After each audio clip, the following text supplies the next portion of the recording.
Hi friends, स्वागत है आप सभी का हमारे यूट्यूब चैनल प्यारा पब्लिक प्लेटफॉर्म पर। जैसा कि आप सभी जानते हैं, हमने एक नई सीरीज स्टार्ट की थी जिसमें हम मध्य प्रदेश सामान्य ज्ञान को कवर करने वाले थे, है ना।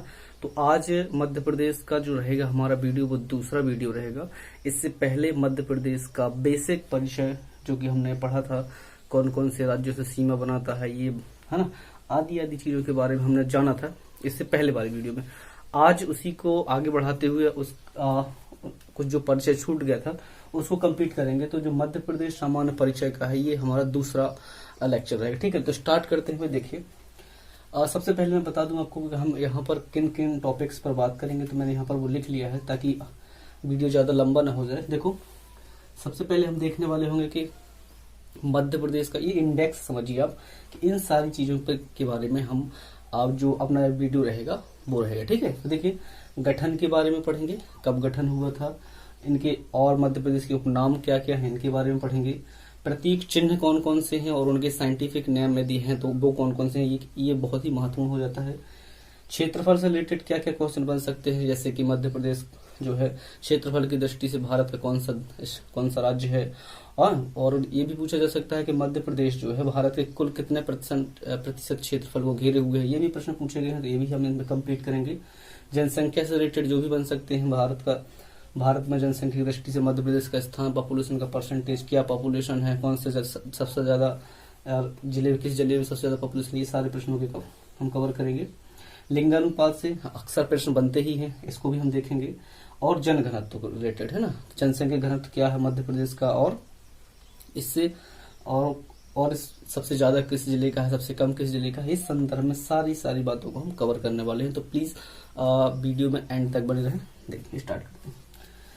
सबसे पहले देखिए, बात करते हैं गठन की, यानी कि मध्य प्रदेश का संविधान लागू होने के बाद, है ना, फजल अली आयोग की सिफारिश के तहत जो गठन हुआ था वो कब हुआ था, तो वो हुआ था, देखिएगा भाई, यहाँ से देखिएगा प्रश्न बनता है 1 नवंबर 1956 को। ये डेट आपको याद रखना है कि मध्य प्रदेश का गठन कब हुआ था, वो हुआ था 1 नवंबर 1956 को। इसमें मध्य प्रदेश के साथ साथ वर्तमान का जो छत्तीसगढ़ है वो भी शामिल था, जो कि 1 नवंबर सन 2000 को मध्य प्रदेश से अलग होकर के एक अलग राज्य बन चुका है, जिसका नाम छत्तीसगढ़ होगा। ठीक, उसके बारे में भी अपन देखेंगे।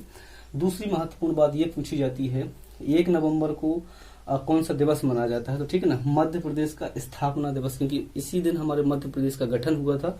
उसी को ध्यान में रखते हुए हमारे जो राज्य में स्थापना दिवस, मध्य प्रदेश का स्थापना दिवस मनाया जाता है, वो है 1 नवंबर को मनाया जाता है। ठीक है भाई, तो सामान्य सी बात थी, काफी लोगों को पता भी होगा। देखो, ये है ना, मैं जो वीडियो बनाने वाला हूँ वो ऐसे लोगों को ध्यान में रखकर भी है जो अभी तैयारी करना स्टार्ट ही कर रहे हैं, क्योंकि मैंने बता दिया था कि एमपी जीके का जो पोर्शन है वो हमारे मध्य प्रदेश से रिलेटेड जो भी एग्जाम्स में सबसे ज्यादा रहता है ना, इसलिए इसको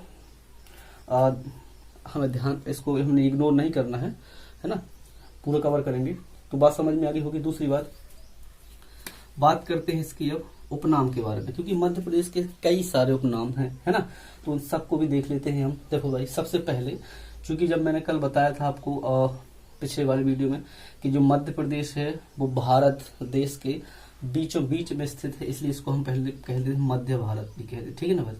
देखो भाई, मध्य भारत भी कह देते हैं इसको, इसी को लघु भारत भी कहते हैं। ठीक है भाई, देखिएगा, लघु भारत के साथ साथ लिखते रहिए आप लोग, इसके सोया स्टेट भी कहते हैं भाई, है ना, सोया राज्य से मतलब है यहाँ है ना, स्लीपिंग स्टेट नहीं है, मतलब वो वाला सोना नहीं है, ये सोया राज्य से मतलब हमारे यहाँ पर जो फसल होती है, हाँ, है ना, वही फसल सबसे ज्यादा हमारे देश में सोयाबीन का लगभग 61%, पूरे देश का 61% सोयाबीन हमारे मध्य प्रदेश में उत्पादित होता है, इसी कारण से इसको हम सोया राज्य भी कहते हैं। ठीक है, समझ गए होंगे आप, सोयाबीन। ठीक है, अगला जो इसका उपनाम है, देखिए भाई, लघु भारत, मध्य भारत, सोयाबीन। इसके बाद इसको बोलते हैं नदियों का मायका। ठीक है भाई, ये भी ध्यान रखिएगा, नदियों का, आप लिखते रहिएगा, नदियों का मायका। इसके बाद इसको हम डायमंड स्टेट भी बोलते हैं, क्योंकि भाई हमारे मध्य प्रदेश का जो पन्ना जिला है, यहाँ पर है ना, डायमंड निकाले जाते हैं एनएमडीसी के द्वारा, तो डायमंड स्टेट भी इसी को कहा जाता है। दूसरी बात देखो भाई, इसको तेंदुपत्ता का राज्य भी कहा जाता है इसको, तेंदुपत्ता का राज्य इसे कहा जाता है। दूसरा देखिए भाई, इसको टाइगर स्टेट भी कहा जाता है ना। तो टाइगर स्टेट देख लीजिए। टाइगर स्टेट के अलावा देखिए इसको भाई वर्तमान में इसको हम, है ना, तेंदुआ स्टेट भी कह देते हैं, ठीक है ना भाई। क्योंकि हमारे जो देश है, सॉरी हमारे जो राज्य है, यहाँ पर जो तेंदुआ होता है ना, उसकी भी जो संख्या है वो अधिक हो गई, तो उसको वो नाम भी दे दिया गया है ना। तो देखिएगा, टाइगर स्टेट के साथ साथ तेंदुआ स्टेट भी कहा जाता है, भी लिख लीजिएगा आप लोग। और जो इम्पोर्टेंट बनता है, इसको हम वनों का राज्य भी कहते हैं। देखिए भाई, वनों का राज्य भी कहते हैं। इसी को हम उद्यानों का राज्य भी कहते हैं भाई, उद्यानों का राज्य भी कहते हैं, है ना। इस टाइप से मध्य प्रदेश के कुछ उपनाम है भाई, और उसकी विशेषताएं क्यों क्यों ऐसा नाम दिया गया तो आप लोग जानते ही हैं। वनों का राज्य कहा जाता है क्योंकि हमारे मध्य प्रदेश में वनों का क्षेत्रफल काफी अधिक है ना। और यदि कहा जाए तो पूरे सबसे ज्यादा परसेंटेज में कहा जाए कि किस राज्य में वन पड़ते हैं, तो वो हमारा क्षेत्रफल की वाइज कहा जाए तो मध्य प्रदेश ही, इसलिए वनों का राज्य कहते हैं। उद्यानों का राज्य आप जानते हैं कि जो राष्ट्रीय उद्यान वगैरह है हमारे मध्य प्रदेश में सबसे ज्यादा है ना। तो भाई उसके कारण भी इसको हम मध्य प्रदेश, जो हमारे ये मध्य प्रदेश है, इसको हम उद्यानों का राज्य कहते हैं। टाइगर स्टेट, हमारे यहाँ पर जो टाइगर मतलब टाइगर जो होते हैं, टाइगर की जनसंख्या भी अदर राज्यों की अपेक्षा ज्यादा है, ठीक है भाई। तेंदुपत्ता, ये भी है ना, तेंदुपत्ता के जो उत्पादन होता है हमारे मध्य प्रदेश में, वो भी अन्य राज्यों की अपेक्षा अधिक होता है, इसलिए इसको तेंदुपत्ता का राज्य भी कहा जाता है। और डायमंड स्टेट तो आप समझते हो, क्योंकि मध्य प्रदेश एक ऐसा मात्र राज्य है जहाँ पर बहुत मात्रा में डायमंड का उत्खनन किया जाता है। नदियों का मायका कहने का कारण यही है भाई, क्योंकि यहाँ पर मध्य प्रदेश में लगभग छोटी बड़ी नदी लगभग 200 से अधिक नदियां, लगभग 200 से अधिक नदियां हमारे मध्य प्रदेश से निकलती है ना। तो इसलिए इसको नदियों का मायका भी कहा जाता है। तो इस प्रकार से ये कुछ मध्य प्रदेश के उपनाम है ना भाई। तो आपको थोड़ा सा मैंने कहा ना, ये हमारा ये सिर्फ परिचय है, जिसमें आपको सिर्फ एक नजर डाल लेना चाहिए, क्योंकि जब हम आगे बढ़े तो ये बेसिक छोटी छोटी बातें हमसे छूट ना पाए, है ना, इसलिए मैंने बता दिया। तो आप समझ गए होंगे, उपनाम में ये सारे इसके उपनाम हो जाते हैं। दूसरी इंपॉर्टेंट बात हम बात करते हैं, आइए प्रतीक चिन्ह। यहाँ से प्रश्न बहुत बार पूछा जा चुका है और आगे भी पूछा जाएगा, ठीक है। देखो क्या पूछा जाता है, समझिए। देखो यहाँ से बेसिकली जो पूछने वाला है, मैं यहाँ पर देखो मैं लिख देता हूँ। सबसे पहले देखो पूछा जाता है राजकीय वृक्ष, हमारे राज्य का राजकीय वृक्ष क्या है। अब मैं ये बार बार नहीं लिखूंगा, वृक्ष हो गया। इसके बाद पशु के बारे में भी पूछा जाता है। पशु के बाद पक्षी क्या है हमारे राज्य का, ये भी पूछा जाता है। राजकीय पक्षी क्या है, और है ना, पशु हो गया, पक्षी हो गया, और एक और होता है, देखो भाई और क्या है, देखो भाई पुष्प हो गया, है ना, ये हो गया। पुष्प के अलावा मछली हो गई, हमारे राज्य की राजकीय मछली कौन सी है, ये भी पूछा जाता है। राजकीय हमारा खेल कौन सा है, ये भी पूछा जाता है। तो इन सब के बारे में आप देख लीजिएगा। खेल हो गया, है ना।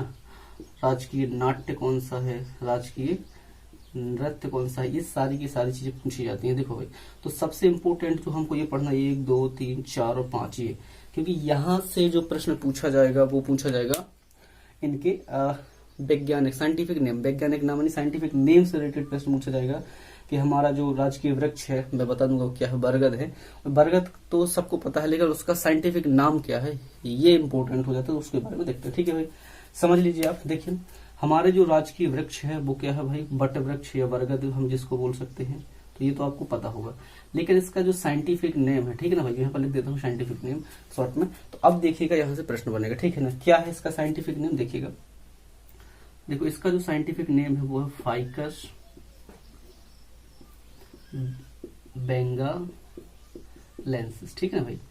इस टाइप से आप देखिएगा, ये पूछा जाए आपसे कि जो हमारा राजकीय वृक्ष है बरगद, इसका वैज्ञानिक नाम क्या है, तो वो फाइकस बेंगालेंसिस। दूसरी बात पूछी जाती है हमारे राज्य का जो पशु है वो क्या है, तो 12 सिंगा है भाई, देख लीजिए 12 सिंगा। एक हिरण है, हिरण की प्रजाति है 12 सिंगा, देखिए। तो 12 सिंगा हमारे राज्य का राजकीय पशु है। और फिर वही बात मैंने पूछा, इनके वैज्ञानिक नाम आपको याद रखना है। इसका वैज्ञानिक नाम क्या होता है वो भी देख लीजिए। देखो भाई, इसका जो वैज्ञानिक नाम होता है रू सर्वस डुआउ शैली, ये इंपॉर्टेंट है ना, इनके जो नाम है ये इंपॉर्टेंट पड़ जाते हैं, तो आप प्लीज ध्यान रखिएगा। जो हमारा राजकीय पशु बारहसिंगा, बारहसिंगा का वैज्ञानिक नाम क्या है, तो रूसर्वस डुआउसेली, ये इसका वैज्ञानिक नाम हो जाता है। आप समझते हैं इसका पक्षी क्या है, दूधराज या शाहबुलबुल जिसको हम बोलते हैं, है ना भाई, तो दूधराज है ये, दूधराज हो गया। इसका साइंटिफिक नाम क्या है, तो आप समझ के देखो भाई, पैराडाइज, पैराडाइज फ्लाई कैचर, है ना, ये इसका वैज्ञानिक नाम है भाई, फ्लाई कैचर, ये इसका वैज्ञानिक नाम। मैंने पूछा ना, मैंने कहा ना भाई, प्रश्न यहां से नहीं, ये प्रश्न यहां से बनेगा, थोड़ा सा एडवांस बनेगा। ये तो आसान सबको पता होता है, ये थोड़ा सा कठिन है, तो आप लोग एक दो बार देख लेंगे तो याद हो जाएगा। देखिए भाई, पुष्प के बारे में भी पूछा जाता है कि भाई जो हमारा राज्य का राजकीय पुष्प क्या है, तो राजकीय पुष्प हमारा है क्या है, सफेद लिली भाई, है ना, सफेद लिली, ये हमारे राज्य का राजकीय पुष्प है। फिर वही बात, इसका वैज्ञानिक नाम क्या होता है, ये भी पूछा जाता है कई बार। तो देखिएगा भाई, सफेद लिली, इसका जो वैज्ञानिक नाम है वो है भाई लिलियम कैंडिडम। मैं बोल देता हूं, देखिए समझ में नहीं, लिलियम कैंडिडम, ये हमारा जो राजकीय पुष्प है सफेद लिली, इसका ये वैज्ञानिक नाम है, ध्यान रखिएगा प्लीज। देखिएगा भाई, अगला राजकीय मछली क्या है भाई, तो आप जानते ही हैं क्या नाम है, अरे इसका क्या नाम है, एक मिनट में थोड़ा सा भूल के बताता हूँ अभी। खेल के बारे में देखिए भाई, खेल क्या है आप जानते ही हैं, मलखम्ब है हमारे, है ना, इसका देखो नाम दिमाग से निकल गया, थोड़ा सा बताता हूँ अभी, है ना, इसका कोई साइंटिफिक नाम आपको याद नहीं रखना है। मछली का मैं बताता हूँ अभी। देखिए खेल, देखिए तो खेल जो है वो मलखम्ब है ना, और मलखम्ब इसको बता है आपको 2013 में इसको एक्सेप्ट किया, घोषित किया गया था, है ना। पूछा जाता है प्रश्न ऐसा कि मलखम्ब को राजकीय खेल राज्य का कब घोषित किया गया था, 2013 में घोषित किया गया था, है ना। और देखिएगा नाट्य क्या है भाई, तो माछ होता है हमारे राज्य का जो क्या बोलते इसको, राजकीय नाट्य है वो क्या है, माछ है। देखो नाट्य अलग है, नृत्य अलग है ना, तो नाट्य पूछा जाए तो माछ होता है, और जब नृत्य पूछा जाए तो वो होता है भाई राई, ठीक है, ये तो सभी लोग जानते होंगे राई होता है ना। तो ये जो कुछ बेसिक बातें थी भाई, आपको जो याद रखनी, ठीक है ना भाई। देखिएगा तो देखिएगा, मैं एक बार रिवाइज करा दूं आपको, समझिएगा। देखो पूछा जाए राजकीय वृक्ष क्या है, तो वो है बरगद, इसका वैज्ञानिक नाम क्या है, तो फाइकस बेंगालेंसिस, ये इसका नाम हो गया। पुष्प क्या है, पशु क्या है, तो बारहसिंगा है, और इसका साइंटिफिक नाम क्या है, तो ये है। इसी प्रकार से पक्षी के बारे में पूछा जाए, पुष्प के बारे में पूछा जाए, और मछली तो मछली महासीर, सॉरी नाम याद, देखो भाई महासीर, ये महासीर नाम की एक मछली है जो कि हमारी राजकीय मछली है, और इसका जो वैज्ञानिक नाम है वो है टोर प्यूटी टोरा, इसको शॉर्ट में टोर भी कह दिया जाता है। और ध्यान रखिएगा इसे 2011 में घोषित किया गया था, ठीक है भाई। तो देखिए इतने प्रश्न जो हैं वो राजकीय चिन्ह से, प्रतीक चिन्ह जो हमारे राज्य के हैं उनसे पूछे जा सकते हैं आपसे, तो आप इनके बेसिकली याद रखिएगा। और इन तीनों को देखो, ये जो है पशु पक्षी और वृक्ष, इन तीनों को राजकीय वृक्ष, राजकीय पशु, राजकीय पक्षी का दर्जा कब दिया गया था, तो दिया गया था 1 नवंबर 1981। ये हमारे राज्य की, यानी हमारे जो मध्य प्रदेश राज्य की स्थापना दिवस की 25वीं जयंती थी, उसी को उपलक्ष्य में मध्य प्रदेश शासन के द्वारा बरगद को राजकीय वृक्ष का दर्जा दिया गया, बारहसिंगा को राजकीय पशु का दर्जा दिया गया, और दूधराज को राजकीय पक्षी का दर्जा दिया गया था, है ना। तो ये आप चीज याद है, कब दिया गया, 1 नवंबर 1981 को दिया गया था। मछली को कब घोषित किया गया, तो 2011 में घोषित किया गया, है ना। खेल को कब घोषित किया गया, 2013 में। यहाँ से जो प्रश्न पूछे जाते हैं ये मैंने आपको थोड़ा सा समझाने का प्रयास किया, आप समझिएगा, इन पर मेहनत करिएगा भाई, क्योंकि प्रश्न यहाँ से बनेगा, है, मैं बार बार कह रहा हूँ, तो आप लोग प्लीज याद रखिएगा।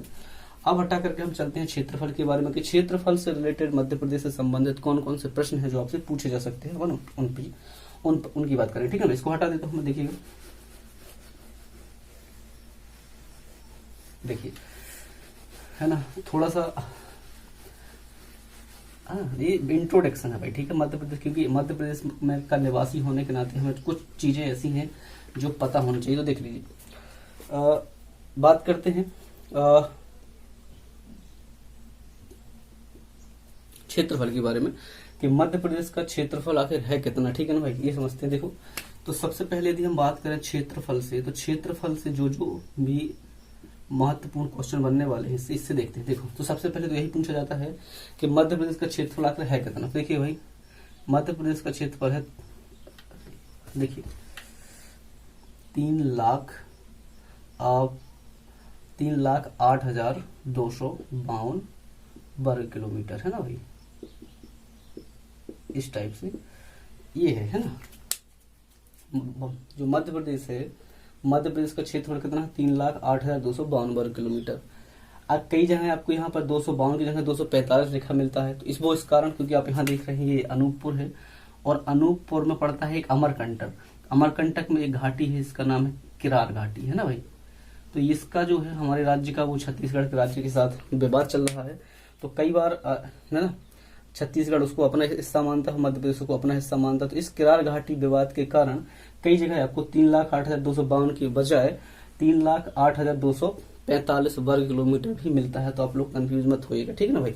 तो मैंने बता दिया ये विवाद है। किरार घाटी कहाँ पड़ती है, तो वो भाई अमरकंटक वाले एरिया में पड़ती है, ठीक है। चलो पढ़ते हैं भाई। दूसरा पूछा जाता है, इससे जो प्रश्न पूछा जाएगा क्षेत्रफल भारत से, कि जो मध्य प्रदेश का क्षेत्रफल है ये भारत के कुल क्षेत्रफल का कितने प्रतिशत है। यहाँ से ये महत्वपूर्ण प्रश्न 9.38%। ये प्रश्न भी पहले भी पूछा है ना, एक बार पूछा जा चुका है ये वाला प्रश्न, है ना, किसी एग्जाम में मैंने देखा था कि मध्य प्रदेश का टोटल क्षेत्रफल भारत के कुल क्षेत्रफल का कितने प्रतिशत है ना, तो 9.38% है। आगे बात जो पूछी जाती है कि ये मध्य प्रदेश का भारत क्षेत्रफल की दृष्टि से मध्य प्रदेश का भारत में कौन सा स्थान है, तो पूछा जाता है दूसरा स्थान है, ठीक है ना भाई। ये भी आपको थोड़ा सा ध्यान रखना, ठीक है ना भाई। अब कौन सा स्थान है, तो दूसरा स्थान है। सबसे पहला स्थान किसका है, तो वो है राजस्थान का भाई, ठीक है भाई, ये ध्यान रखिएगा।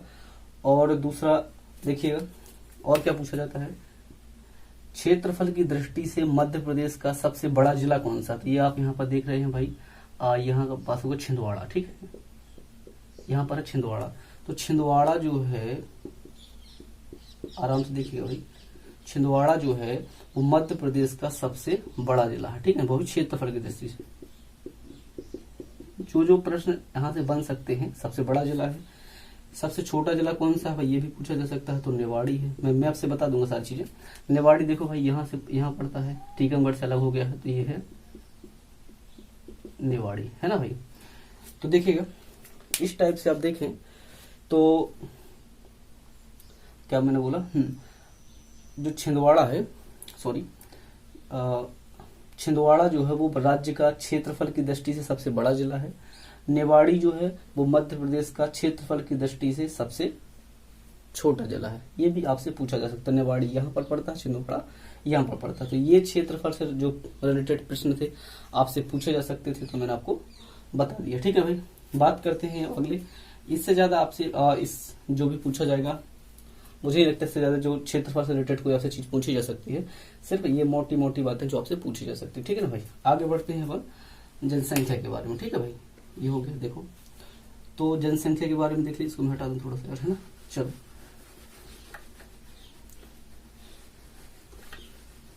देखिएगा जनसंख्या के बारे में भी क्या क्या प्रश्न बन सकते हैं, तो भी हम इसको कंप्लीट कर लेते हैं। देखिएगा आपसे क्या क्या पूछा जा सकता है जनसंख्या से रिलेटेड। देखिए तो भाई पहली बात तो यही पूछा जा सकता है कि मध्य प्रदेश की कुल जनसंख्या है कितनी, तो देख लीजिएगा भाई 7,26,26,809 व्यक्ति, है ना। ये जनसंख्या है हमारे मध्य प्रदेश की। कितने व्यक्ति हमारे मध्य प्रदेश में निवास करते हैं, तो वो है 7,26,26,809, ठीक।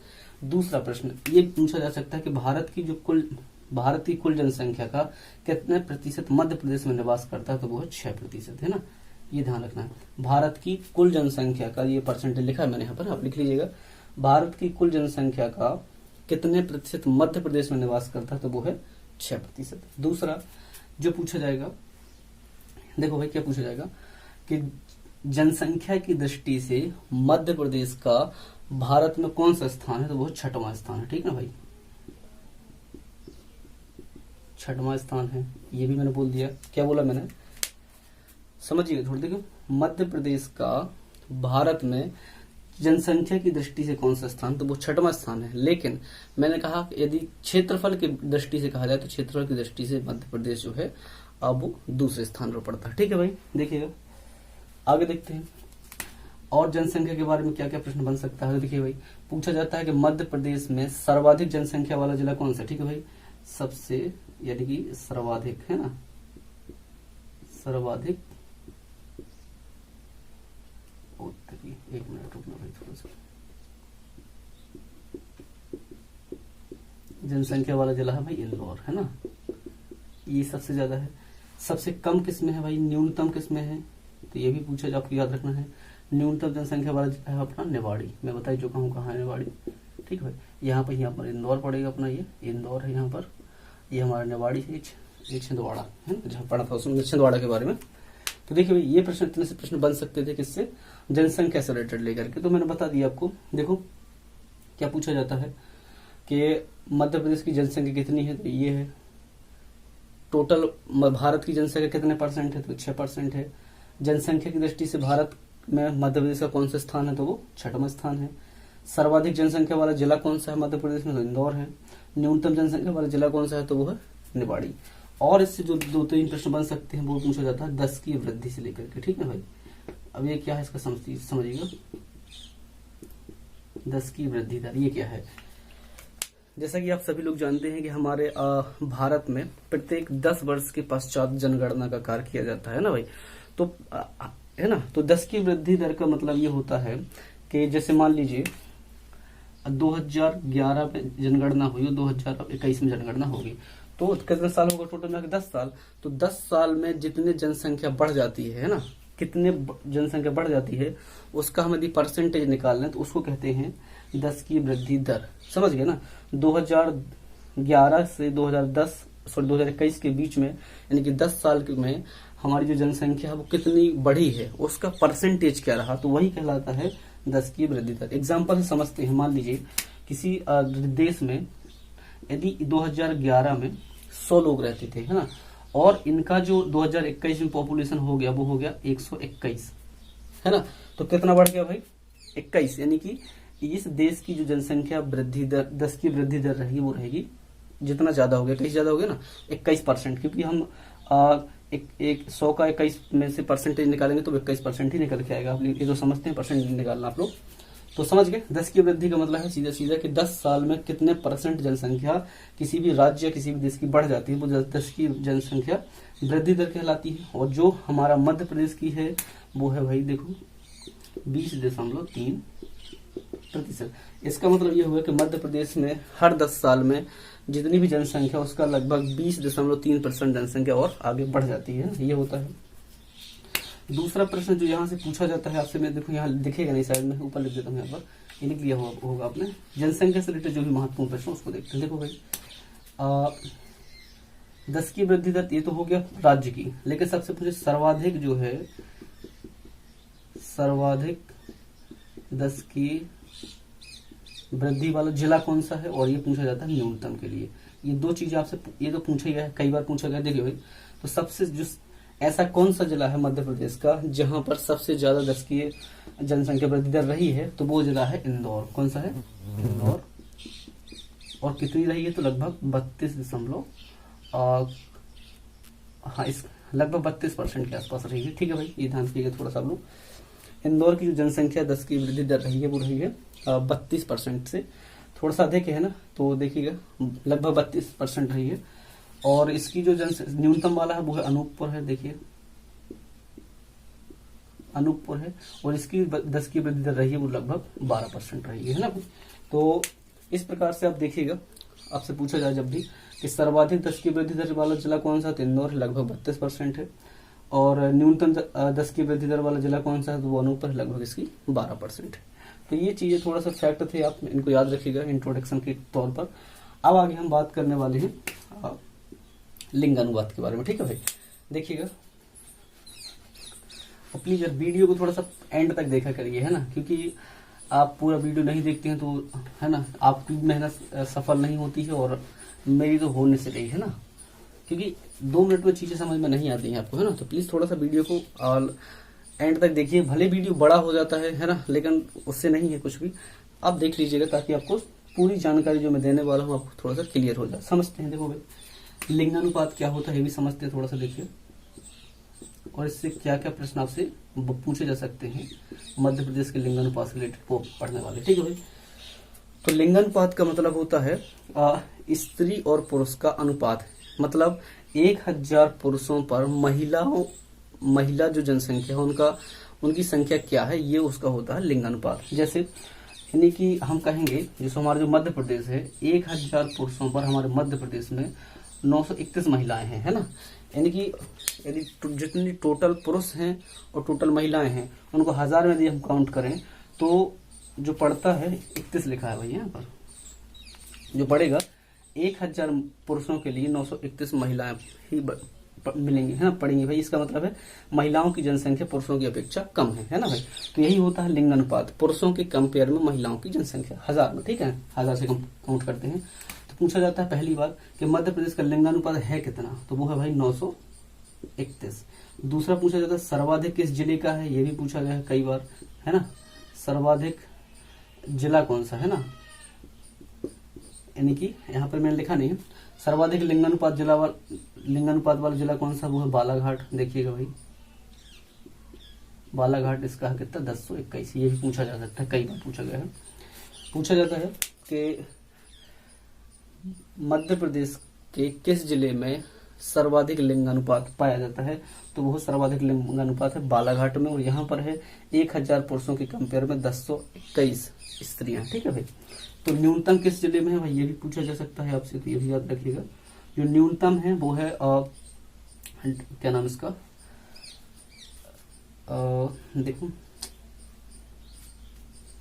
भिंड, सॉरी हाँ देखिए भिंड का है ना, ये ध्यान रखिएगा। ये भिंड का कितना है 837 है, ठीक है, सबसे कम है यहाँ पर। तो ये चीजें पूछी जा सकती हैं आपसे कि मध्य प्रदेश का लिंगानुपात कितना है, तो 931 है। सर्वाधिक किस जिले का लिंगानुपात है, तो वो है बालाघाट का 1021 है, और सबसे कम किसका, भिंड का, वो 837। ठीक है, उम्मीद करता हूँ आपको ये चीजें क्लियर हो गई होंगी। थोड़ा सा भाई थोड़ा सा बात करते हैं जनसंख्या घनत्व की, और आज के वीडियो को थोड़ा सा खत्म करिए क्योंकि वीडियो ज्यादा आपको लंबा खींचना नहीं है। देखिएगा इसके बाद अगला वीडियो आएगा तो उसमें हम पढ़ेंगे जो प्रशासनिक स्थिति है भारत की, उसके बारे में सारी चीजों को जानेंगे। देखिए भाई, तो जन घनत्व का मतलब क्या है, इसको समझ लीजिए थोड़ा सा।